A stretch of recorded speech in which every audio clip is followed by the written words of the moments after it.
My son once said, "You should be thanking me for taking control," like I was some old appliance he'd inherited but couldn't wait to upgrade. He smiled when he said it, smiled like he was doing me a favor, and maybe I would have believed him if I hadn't raised that boy with my bare hands, worked double shifts to keep a roof over his head, and fought like hell to give him a life I never had. But now, at 73, standing in the same kitchen where I used to kiss scraped knees and fry Sunday bacon, I was realizing something I never thought I'd have to. The person I raised didn't see me as a mother anymore. He saw me as a step in his plan. I had been up since 6, not because I had to be. At my age, no one expects you to host holiday dinners, much less cook everything from scratch.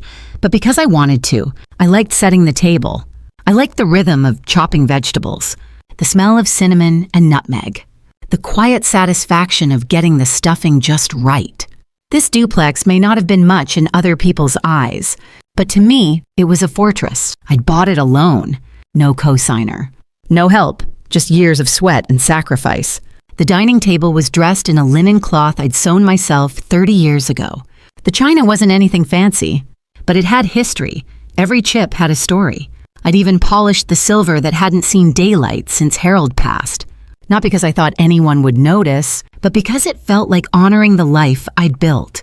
Marcus was supposed to arrive at noon. He texted at 12:45, running late. Amanda wanted to stop for wine. Amanda, the new and improved girlfriend. Young, chic, the type who used words like aesthetic and curate. She'd only met me twice, and both times gave me the same once-over people give when they're mentally rearranging your furniture. Last Thanksgiving, she asked if my house was inherited or original. I didn't know what that meant. I still don't.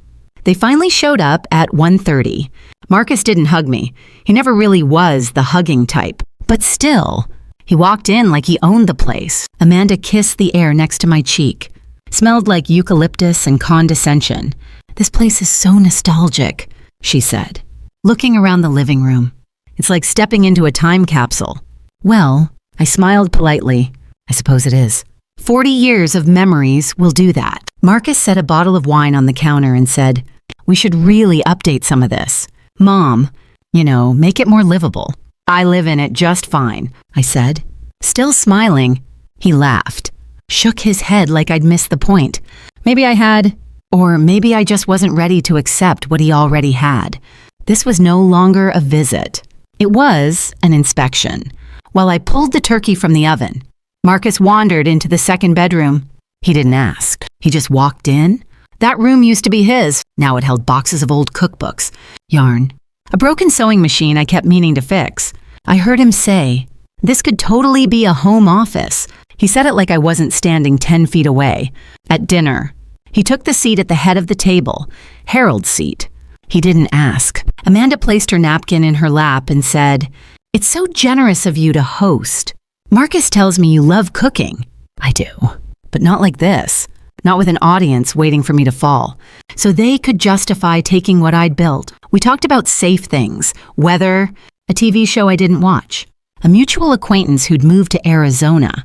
But every few minutes, Marcus would slip in a little "Don't worry about clearing the dishes. Mom, Amanda and I got it.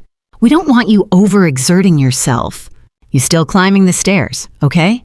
We've been talking, and this place really isn't optimized for someone your age." Optimized. Like I was a web page. I poured myself another glass of wine. Amanda had started measuring the kitchen with her eyes. Marcus was showing her where the open concept could go. And I sat there, the woman who had once balanced a toddler on her hip while baking a dozen loaves of banana bread, suddenly being spoken of in third person. That night, as I stood in the doorway of my own bedroom, I realized something hard. They weren't just planning renovations, they were planning around me.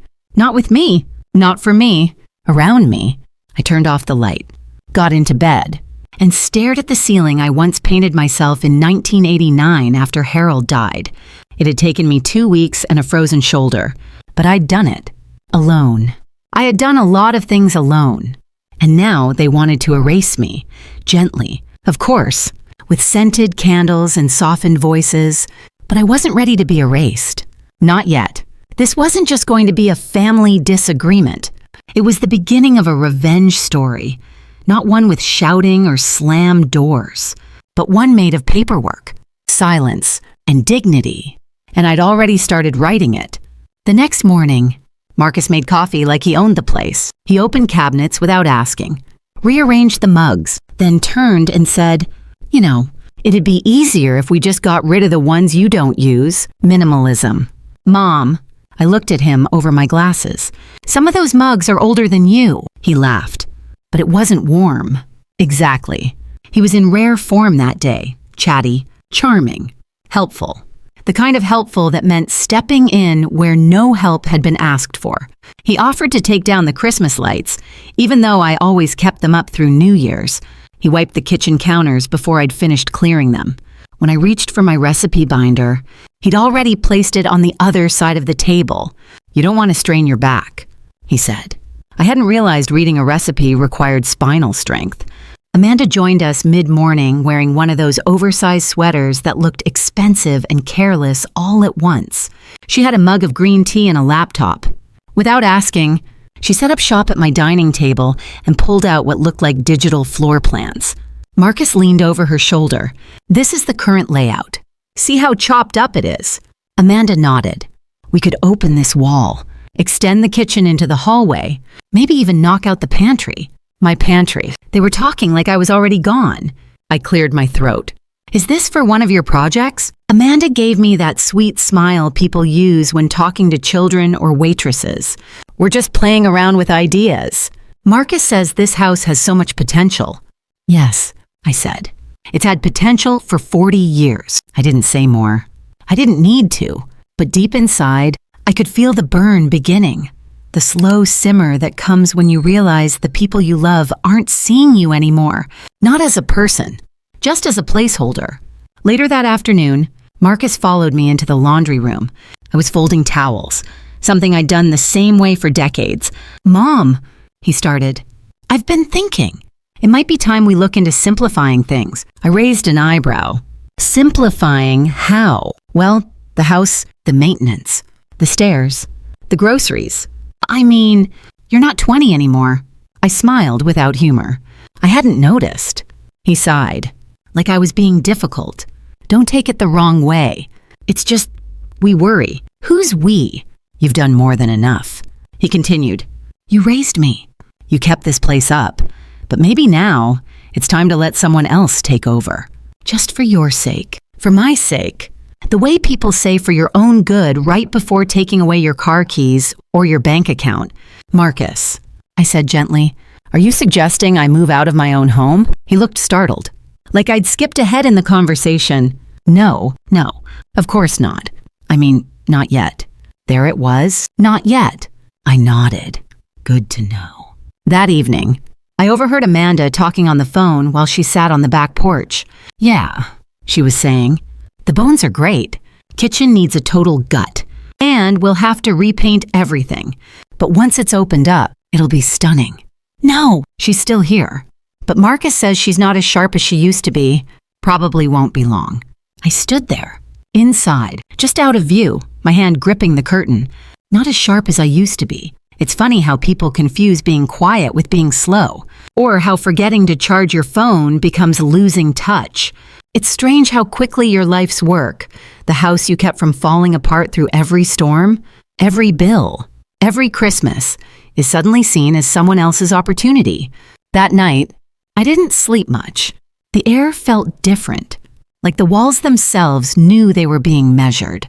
I want to ask you, whoever's listening, have you ever felt that quiet shift when someone close to you stops treating you like a person and starts treating you like a problem? Not with cruelty, that would be easy to spot, but with kindness, smothering, strategic kindness. It's a kind of betrayal that doesn't scream. It whispers. And the worst part, you're not sure you're even allowed to be angry about it, because they'll say they were only trying to help.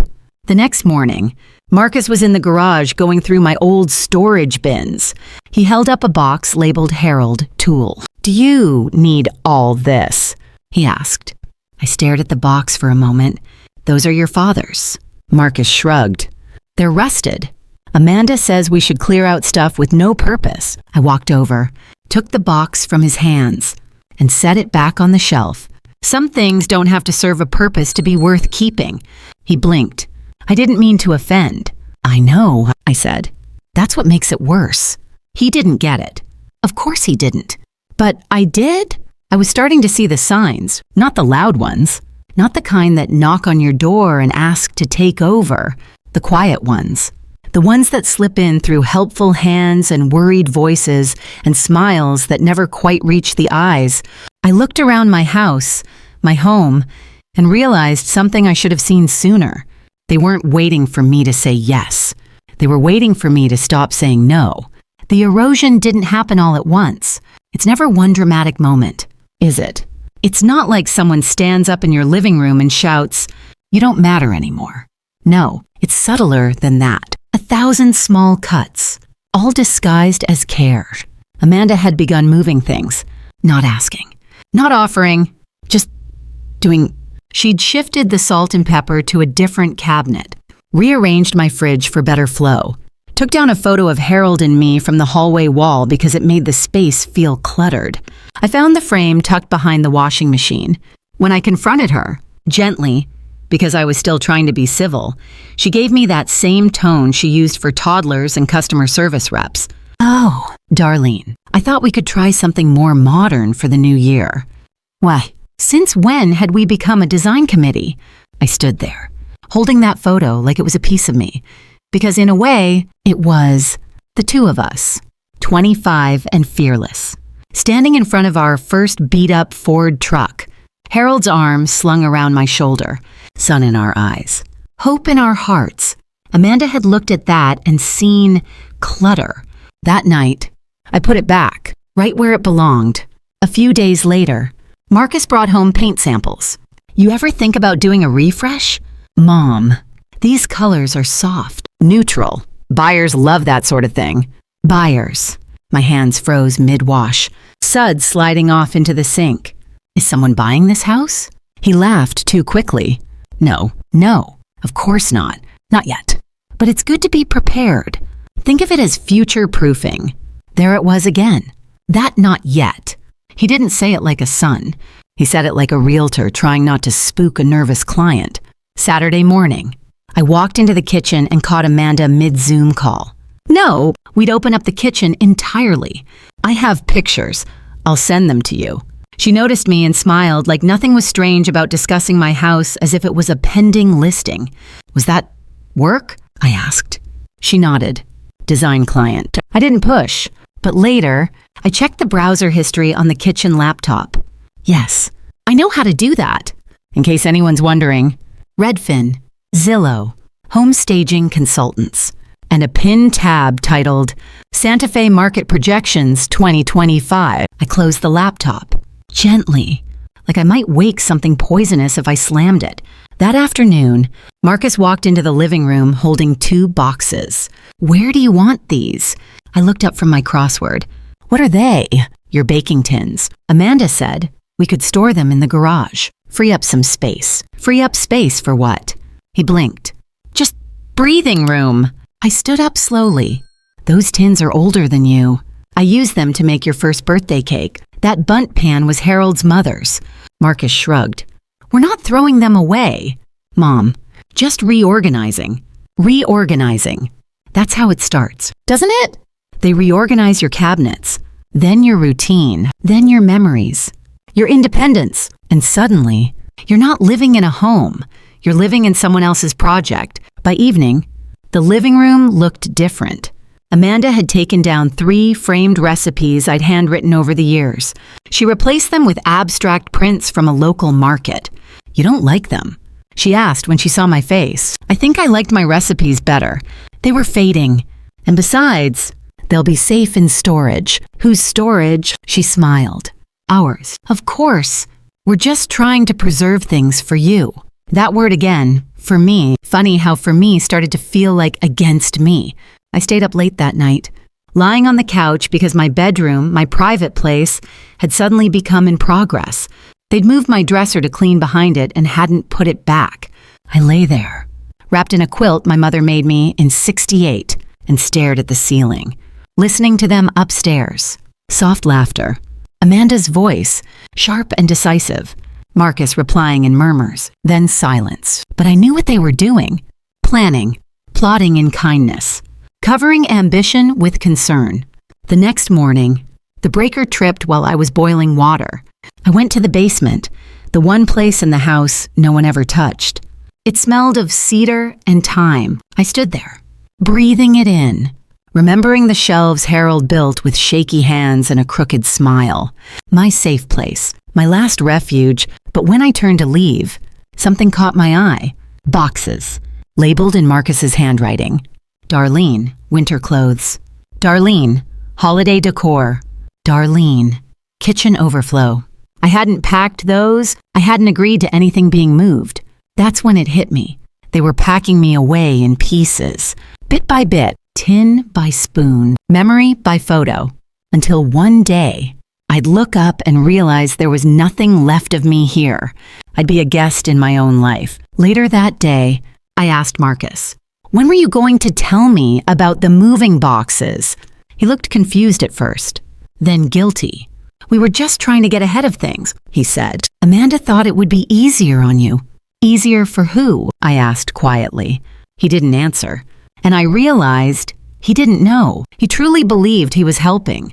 That's the cruelest part, when the people you love erase you with a smile. I watched him carry another box into the garage.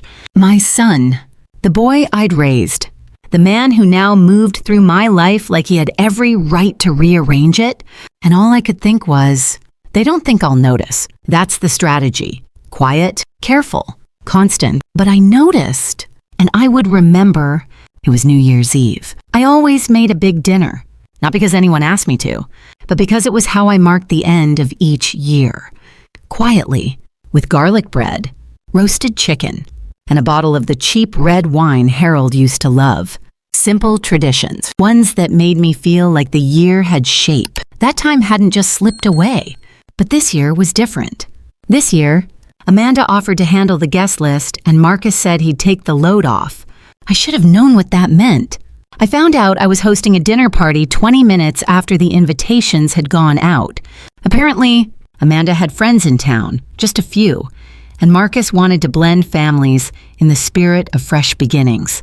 I was told it would be a casual gathering, no pressure, except my living room looked like a staged Airbnb by the time they were done. My floral curtains were replaced with beige linen ones. My books were swapped out for color-coordinated coffee table editions. My knitting basket was gone, so was Harold's recliner. I found it in the garage, covered with a drop cloth like it was something to be ashamed of. At 6:00 sharp, the doorbell rang. Amanda floated around in a silk blouse and block heels, looking like she'd never known the pain of standing in a hot kitchen for 5 hours. I still did. Even though half the dishes tonight were catered, I'd made 2 from scratch. My famous deviled eggs and the peach cobbler my neighbor Edith swore by. That was it. Amanda had insisted I rest, said it like a command dressed as kindness. The guests arrived with wine bottles and fake laughter. Amanda's friends were glossy people, overachievers, influencers, the kind who speak loudly and touch your arm when they pretend to care.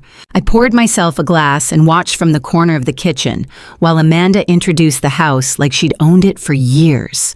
"This is the dining area. We're thinking of opening it up eventually. Knock down that back wall. Create flow." Someone asked, "You own this place?" She laughed. "Not yet. But soon." And just like that, I disappeared. Not even a mention. Not a nod in my direction.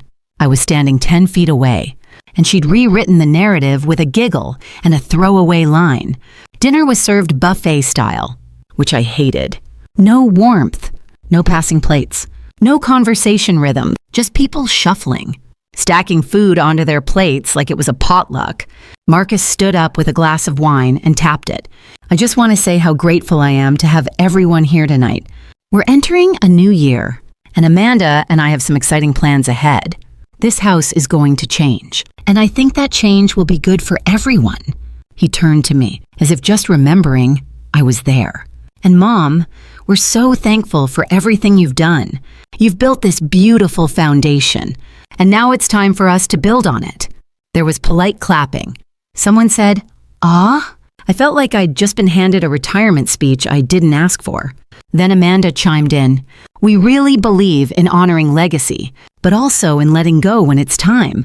So, while Darlene transitions to a slower pace, we're excited to step in and manage things moving forward."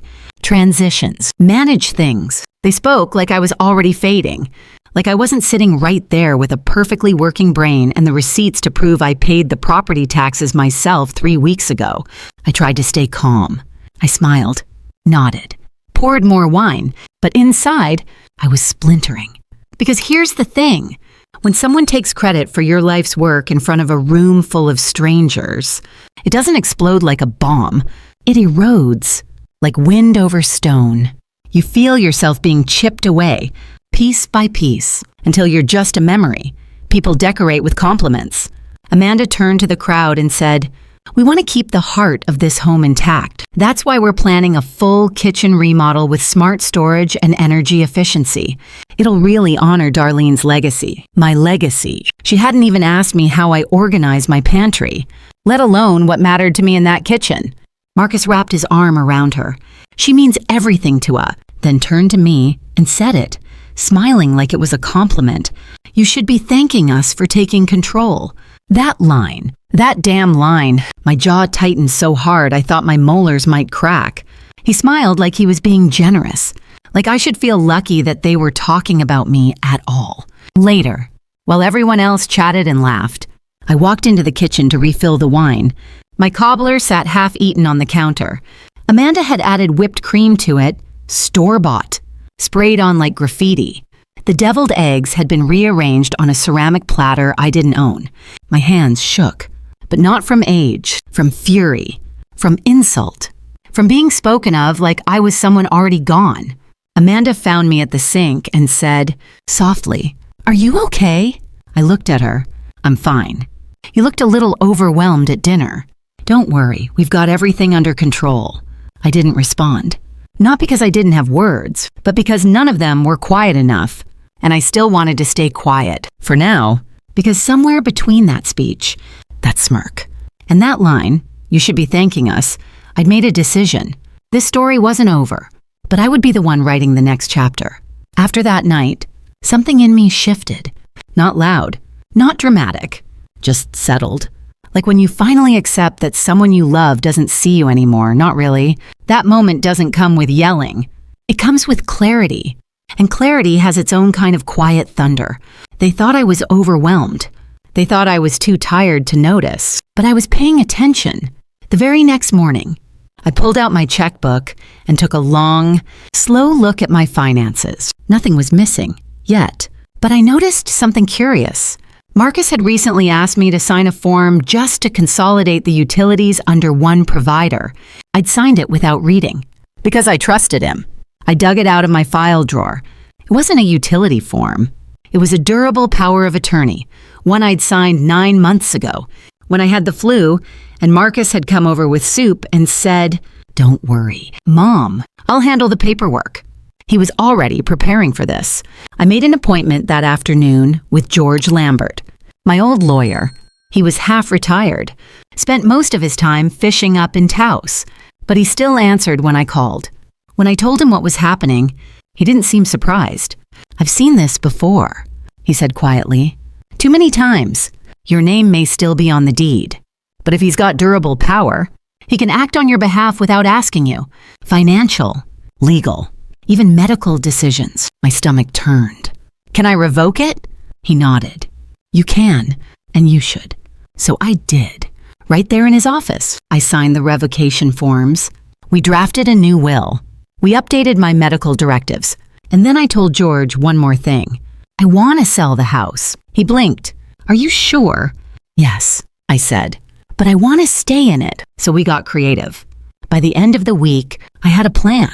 I sold the house to the Community Kitchen Foundation for Seniors, a nonprofit I'd volunteered with back when I still had good knees. The foundation needed space for its new meal training and outreach program. I needed a way to keep living where I was. On my own terms, I sold it for less than market value, but that wasn't the point. The point was, I rented back the bottom half of the duplex under a 10-year lease, signed, notarized, and protected. I would live there as long as I wanted. And the house, it would never belong to Marcus or Amanda. Not now. Not ever. Meanwhile, I kept smiling at breakfast. I let Amanda talk about paint swatches. I let Marcus pretend he was managing the transition. They walked around with confidence, like they were already heirs to a life they hadn't earned. I said nothing, because I didn't need to say a word. One morning, Amanda left her iPad on the kitchen counter. I shouldn't have looked, but I did. There, in plain view, was a folder titled McCoy House Reno, Spring Timeline. Inside were contractor bids, budget spreadsheets, even mock-ups for a second-level Airbnb suite, my bedroom. Apparently, she'd written notes about removing dated elements and senior hazards. I wasn't a woman anymore. I was a senior hazard. I emailed the files to myself, just in case. A few days later, I overheard Marcus on the phone with a banker. Yes, I'm her son. Yes, I have durable power of attorney. No, she doesn't need to be involved in this part. My name, my future, my home being used as leverage. I didn't interrupt. Instead, I went to the guest room, opened my closet, and took down a box I hadn't touched in years. Inside were old photos, Harold's veteran papers, and a voice recorder. I'd bought it years ago when I used to help with oral history interviews for the library. I replaced the batteries, tucked it into my knitting basket, and waited. Because the one thing they didn't know about me, I was listening. The next evening, Amanda was in the kitchen while Marcus scrolled through emails. I sat in the armchair, quiet, knitting nothing in particular. Amanda said, "We need to schedule the consultation for mid-February. If we wait too long, she might catch on." Marcus laughed. "She won't? She still thinks we're just decluttering." Then Amanda said it. "I give it 6 more weeks, max. She's already off balance. Did you see her forget the cinnamon in the cobbler? Classic early stage." I didn't forget the cinnamon. I left it out on purpose because I wanted to see what they'd say. I wanted to see if they were already rehearsing my decline, and now I had it. Their words, caught on tape, cataloged and time-stamped. That night, I brewed myself a cup of tea, sat at the kitchen table, and opened my journal. It was the first time in a while that my hand didn't shake. I wasn't scared anymore, because I knew what I was up against, and I was ready. They'd tried to write a story without me, but they forgot one thing. I still hold the pen. The hardest part about keeping a secret isn't the hiding. It's staying quiet when you know the truth could stop everything in its tracks if you wanted it to. But you wait, because timing is everything. And dignity, I've learned, doesn't shout. It stands still and lets the storm pass. I spent the next week going through my house like an archivist. Not just cleaning, but choosing what to keep, what to let go, what to give away before someone tried to take it from me. I boxed up Harold's military medals and sent them to our grandson out in Seattle. He's only 14, but he still calls me on my birthday and asks for my apple pie recipe every year. He'll understand what they mean one day. I gathered the old photos, real ones, printed on glossy paper, not trapped behind a screen. I labeled the backs with names and years, because memory fades, but legacy shouldn't. I even packed up Amanda's fancy ramekins and put them in the hall closet. Let her wonder where they went. Meanwhile, Marcus kept playing the role of the benevolent son. "Mom," he said one morning while sipping coffee in my kitchen, "we've been talking, Amanda and I, we want to make things easier for you." Easier. That word again. We thought maybe this spring you might want to visit a few retirement communities. Nothing urgent, just to get a feel. I stirred my tea. "You mean like a tour?" He nodded, relieved I hadn't snapped. "Exactly. You never know. You might love it. Some of those places have full kitchens and walking clubs and game nights. Do they let you keep your own mailbox?" He paused. I'm not sure. I like getting my mail," I said softly. "It reminds me I still exist." He blinked, smiled too wide. "Of course you do, Mom. Of course I do." That afternoon, I went to George's office again. I handed him a USB drive with the recording. He listened to it once and said, "You've got everything you need." We printed out transcripts, signed official affidavits. He helped me write a letter to the board of directors at the Community Kitchen Foundation, officially documenting the sale, leaseback, and intent of use. It was all neat, legal, ironclad, and silent. Amanda must have sensed something. That night, she caught me in the hallway and said, "You've been quiet lately." "Have I?" She tilted her head. "Just want to make sure you're not feeling lost. Sometimes people your age go through waves of confusion. Is that what Marcus told you?" Her face didn't change. I smiled. "Good to know." On Sunday, I made breakfast like nothing was wrong. Bacon, scrambled eggs, buttermilk biscuits. Still steaming when I set them down. Amanda sipped her green juice like it was a victory trophy. Marcus scrolled his phone. I poured coffee and asked, casually, "You two have any big plans this week?" Marcus looked up. "Actually, yeah, big news. We've started preliminary talks with a contractor. Just brainstorming. But this place could really shine with a few updates." Amanda nodded. "And we're thinking of applying for a home equity line just to get ahead of the costs." I almost laughed. They were planning to borrow against a house they didn't even own anymore. I bit into my biscuit instead. Later that afternoon, I stood at the edge of my living room, looking at what it had become. The bookshelf had fewer books. The walls were less warm. My fingerprints were slowly disappearing from every surface. But I wasn't sad, not anymore. Because I had made a choice. They had taken my presence for granted. But they had no idea that my absence would come with a signature, notarized and final. "Can I ask you something? Honestly, have you ever been in a room where your silence held more power than someone else's words?" That's what this felt like. Like I was sitting on a truth so big, so quietly loaded, that the whole house should have trembled, but didn't. Because only I knew what was coming. And somehow, that made it sweeter. That night, I lit a candle Harold had given me on our 20th anniversary. He always said a home wasn't made of furniture. It was made of fight, of showing up, of choosing not to fold. So I set the table again, just like I always did. And I folded napkins the way my mother taught me. I wasn't preparing for dinner. I was preparing for a reckoning. Marcus walked by, glanced at the silverware and said, "Going all out." I smiled. I thought we'd celebrate something. He grinned. "What are we celebrating?" "You'll see." He didn't ask again. And I didn't offer, because this time, I would be the one making the announcement, not him, not her. Me, and if anyone thought the old woman in the armchair was fading, they were about to learn something important. I wasn't disappearing. I was sharpening.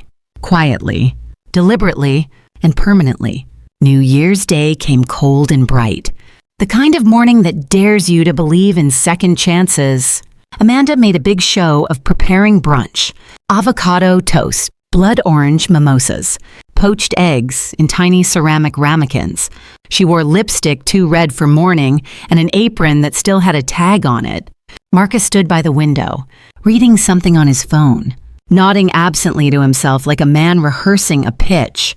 They had no idea, and that was the beauty of it. "Mom," Marcus said, setting his phone down, "we want to talk to you about something important. It's actually great news." He gestured for me to sit. I did, quietly, in the same spot I'd sat every New Year's for the past 25 years, at the head of the table, though Amanda had tried to move me 2 days ago. I moved my placemat back without asking. Marcus cleared his throat. Amanda beamed like a child about to open a present. "So," he began, "we spoke with a contractor yesterday, just an initial consultation.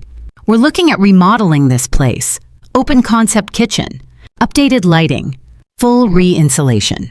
It'll add value, comfort, style." He said comfort like it was a favor. "And," Amanda chimed in, "we've already begun the application for a home equity line of credit. We'll handle the financing, of course, but we just need your signature on a few things." She pulled out a folder, sleek, tabbed, already printed.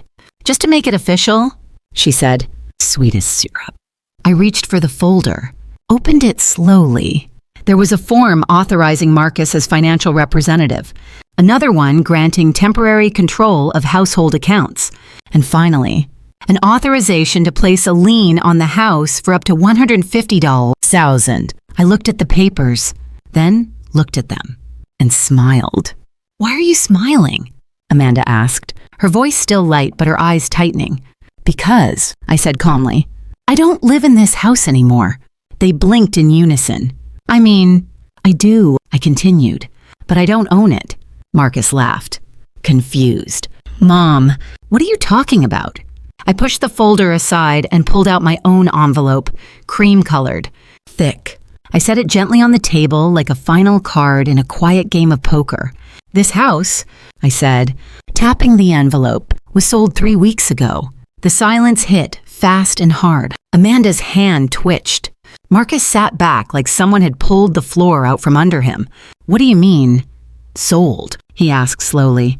"I sold it," I said, "to the Community Kitchen Foundation for Seniors. They've been needing a new space, and I needed to protect myself." Marcus's voice sharpened. "Without telling us, I didn't realize I needed permission," I said. "You seem to be doing so much planning without mine." Amanda was already flipping through the envelope. Inside was a copy of the sale agreement, notarized and signed. Another copy of the lease agreement. 10 years, protected by a nonprofit charter. The last page was a formal notice that any future liens or modifications must be approved by the new owner. "I live here as a tenant now," I said. "I pay rent. The foundation owns the walls, the windows, the kitchen you wanted to gut." Amanda dropped the papers like they were hot. Marcus looked pale. "You can't just do that," he said. "I already did." He shook his head. "But the equity, the inheritance—" "There is no inheritance," I said. "Not in this house. Not anymore." I stood up and walked slowly to the counter, poured myself a cup of coffee, and turned back to face them. "Let me be clear," I said.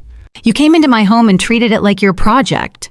You made plans, took measurements, called contractors. You used words like transition and simplify, like I was a burden you were managing instead of a mother who raised you." Marcus looked like he might say something. I held up a hand. "I'm not finished. You used a power of attorney I signed when I was sick. You tried to leverage it behind my back. You both spoke about me as if I were no longer in the room, like I was already fading." I reached into the envelope again and pulled out the last item, a small flash drive. "This contains audio recordings from 3 separate conversations." Amanda's face blanched. "You said I was forgetful, that I was unfit to live alone, that you were giving it 6 weeks. You talked about turning my bedroom into an Airbnb suite." Marcus didn't deny it. He just stared at the coffee table. "And here's the thing. I didn't yell. I didn't cry, because I didn't need to. Everything I needed to say had already been said, in documents, in signatures, in quiet steps taken one at a time while they weren't looking. I won't be kicked out of my life," I said softly. "I won't be transitioned. I won't be erased. You know, if you're watching this and you've ever been told you're confused, too emotional, too old to understand, please know that's not kindness. That's control wearing a polite face. And you are allowed to fight back, even if no one sees it coming." Marcus finally spoke. "What are we supposed to do now?" "You can leave," I said. "Or you can stay and have brunch. But the house is no longer yours to plan." I sat back down, took a sip of coffee. The room stayed silent, except for the faint ticking of the wall clock Harold had fixed a dozen times. I'd made my move, quietly, legally, and now? The silence belonged to them. Amanda left first. She didn't say anything, just scooped up her designer bag, gathered the folder of broken plans, and walked out the front door without a sound. The screen door creaked shut behind her like punctuation. Marcus stayed seated at the table, stiff, silent, staring down at the coffee cup in front of him like it might offer some kind of answer. I didn't move. I didn't speak. I waited. It took him 5 full minutes to say anything. Then, finally, barely above a whisper, he said, "You blindsided us." I raised an eyebrow. "Did I?" He looked up at me for the first time that morning, and for a second, he didn't look like a man in control or a son being challenged. He looked like a child who'd been caught doing something wrong and didn't know how to undo it. "You could have talked to me," he said. I nodded. "You're right. I could have, but you didn't." "No," I said, "because talking to you wasn't working. Because every time I tried, you smiled and nodded and did what you were going to do anyway." He didn't argue. "I thought I was helping," he said after a long pause. "You were helping yourself," I replied. And it was the truth. That was the hardest part, not the betrayal. Not even the arrogance of assuming I'd lost the ability to live my life. It was knowing that, somewhere along the way, my own son had started seeing me as in the way, not as a woman who'd raised him, kept him safe, paid his tuition, made his favorite soup when his heart was broken. Not as a mother, but as a piece of real estate, a complication to manage. "You made me feel disposable," I said quietly. He opened his mouth, then shut it again. He didn't have a rebuttal for that. Because it was true. Amanda had been bold, sharp-edged, and strategic. But Marcus was softer in tone, more polite, more careful. He never yelled, never insulted me directly. He just rearranged, planned, smiled. And that smile had cut deeper than any insult, because it came from someone I thought loved me too much to ever pretend. "Did you know," I asked, "that I was going to sign the deed over to you?" He jerked his head up. "What? 3 months ago," I said, staring straight at him. "I met with my lawyer, drew up the transfer papers. I was going to give you the house, no strings, a gift, because I thought you deserved to start your next chapter with something solid. I thought it would mean something to you." His mouth hung open. "I didn't do it," I said, "because 2 weeks later, I overheard Amanda referring to me as a liability, and you didn't correct her. You just nodded." He sank into his chair like the truth weighed more than the walls around us. Silence stretched between us. Not angry silence, just the heavy kind. The kind that settles over a table when everyone realizes the version of the story they were telling themselves has crumbled into dust. "I didn't mean to hurt you," he said finally. "You didn't have to mean it," I replied. "You just had to let it happen. You know, people assume the worst kind of betrayal is loud, that it comes with yelling, slamming doors, dramatic exits. But sometimes it's quiet. Sometimes it comes in soft voices and good intentions, wrapped in words like responsibility and love, until one day you look around and realize you've been quietly removed from your own life. That's the part that breaks you, not the loss of control, but the slow, careful erasing of everything you are, done by the people who were supposed to protect it." Marcus stood up, slowly, as if unsure what to do with himself. "I'm sorry, Mom." I nodded. "I believe you," I said, "but I also know that if I hadn't taken steps, you wouldn't have stopped." He didn't deny it. He walked to the door, paused, with his hand on the knob. Is this the end of everything between us?" I took a breath. "No," I said, "but it's the end of pretending." That's all I had to offer, and it was enough. He nodded, opened the door, and stepped into the cold afternoon air. The house was quiet again, but this time, it wasn't the kind of quiet that came with dread. It was the kind of quiet that comes after you've told the truth, after you've drawn a line and said, "This far, no further."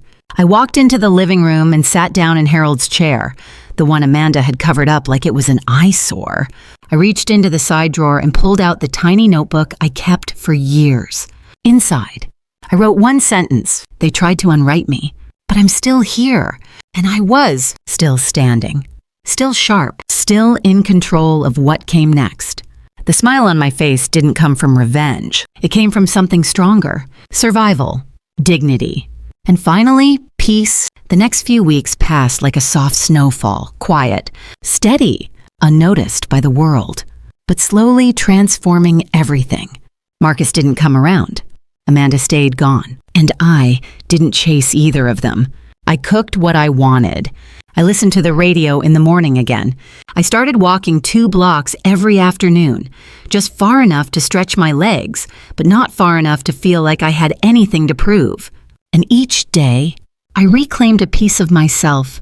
One Saturday morning, I went into the garage and uncovered Harold's old tool bench. Dust had settled like a second skin over everything, but under it, the handles still fit my hands like they used to. I didn't need to fix anything. I just wanted to remember I could. So I oiled the hinges on the pantry door, tightened the screws on the back steps, replaced the broken knob on the linen closet. Small things, things no one would notice but me, but they made me feel whole again. A letter came from Marcus the next week. Not an email, a real letter, in his handwriting. It wasn't long. It wasn't full of apologies, but it said, "I'm thinking about what you said, about how helping someone doesn't mean taking over. I didn't understand that before. I'm starting to..." That was enough for now. Later that afternoon, I met with the director of the Community Kitchen Foundation.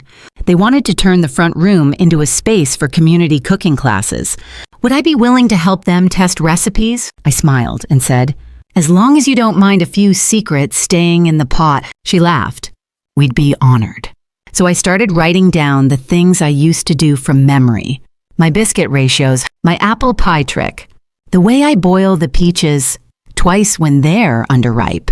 Each note felt like stitching a quilt from pieces I thought I'd lost. You know, sometimes healing doesn't look like a big transformation. It doesn't come in grand announcements or sudden victories. Sometimes healing looks like standing in your kitchen and remembering you still know exactly where everything goes. Have you ever rebuilt your life without telling anyone? Not out of pride, but because peace feels better when it isn't measured. If you have, then maybe you understand where I am now. And if you're still waiting for that moment, don't worry. It comes quietly. But it does come. That evening, I lit the small candle on my windowsill. It flickered against the dark like a whisper, like a promise only I could hear. I didn't need applause. I didn't need to win anyone back. Because I had already won the thing that mattered most, myself. And that, my dear listener, is where the story begins again. Not with revenge, not with shame, but with a woman who chose to stay. In her home, in her strength, in her story. It started with a knock at the door I didn't expect. It was Amanda, not Marcus. Not both of them. Just her. She stood on the porch wearing a beige wool coat, the kind you buy to look respectable at someone else's funeral. Her makeup was lighter than usual. Her posture, stiffer. "I won't stay long," she said. I nodded, stepped aside, let her in. The house looked exactly the same as the last time she'd seen it, except maybe warmer, lived in, peaceful. She noticed. Her eyes scanned the kitchen, now with herbs drying by the window and my old cookbook lying open on the counter. "You've made it cozy again," she said. "I never stopped," I replied. She looked down at her hands. I came to say, I was wrong about a lot of things. That surprised me. Amanda had always been the kind of woman who said sorry only when it made her look generous. But this time, she said it without a smile. No pretense, just the simple truth. Sitting there between us like an uninvited guest, I thought I was protecting Marcus, helping him plan, but I wasn't protecting you. I saw what you had as available, because you didn't demand anything back. I nodded.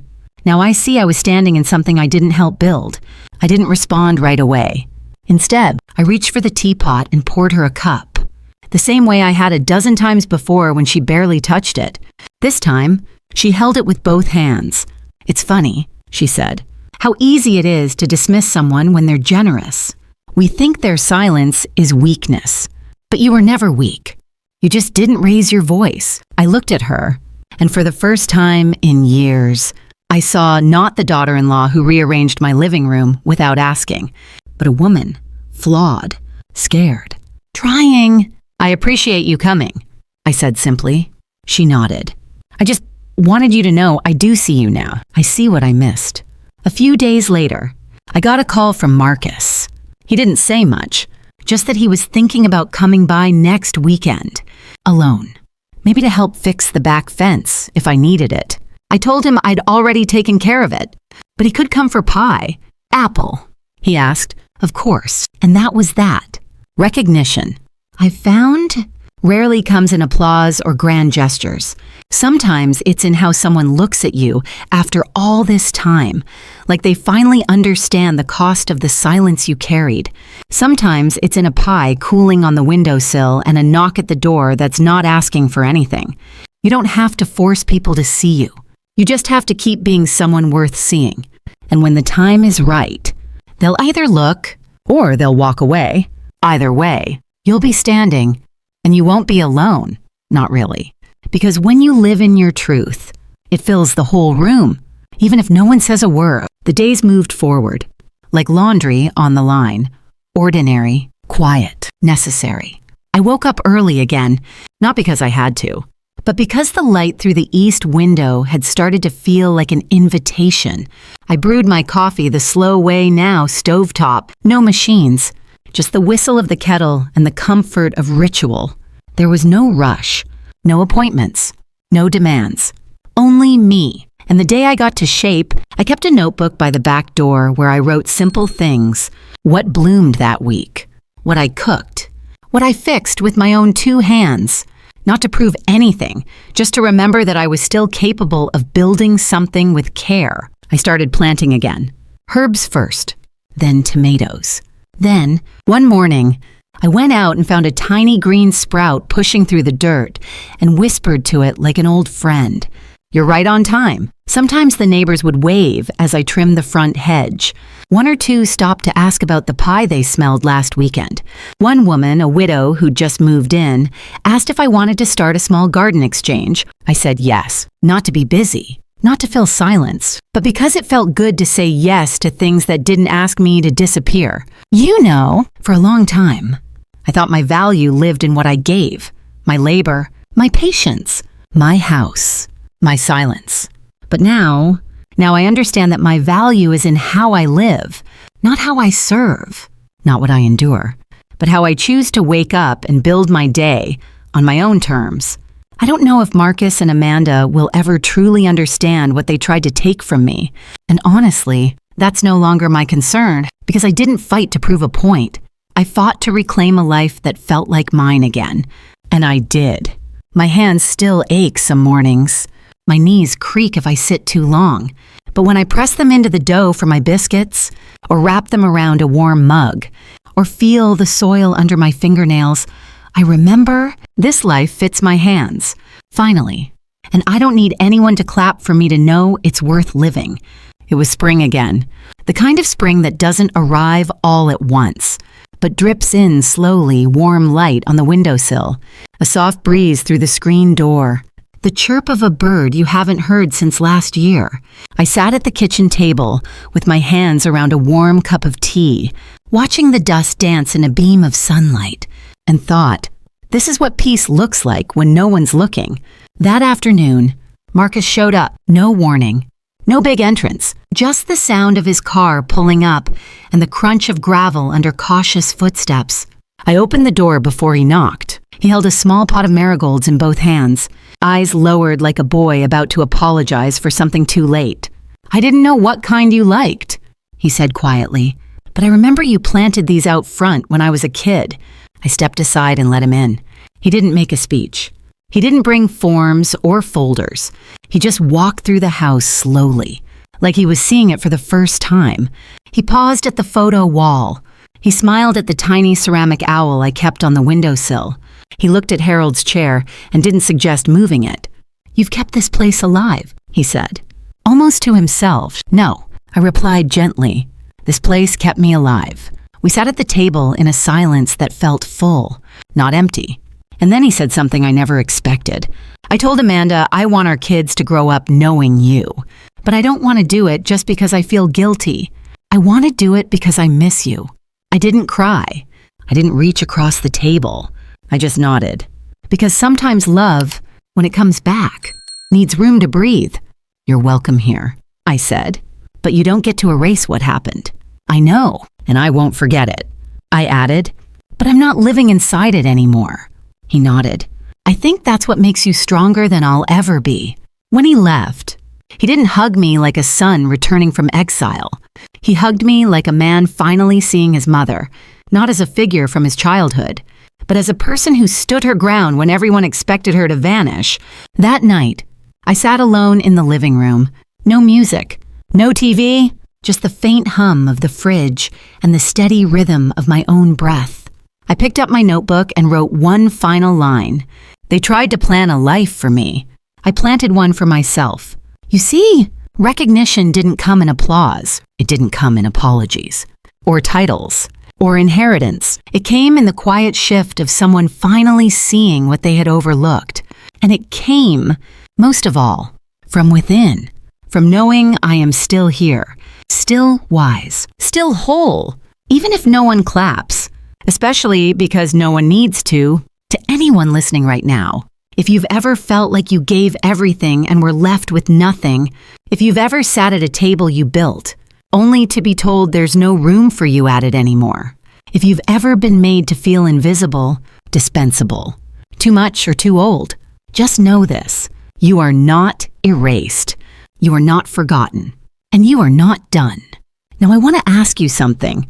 Have you ever quietly taken your life back without making noise, without asking for credit, just because you knew it was time? If you have, would you tell me below? Because somewhere out there, there's another woman like me, still waiting to remember her story isn't over. And maybe your story will help her begin again.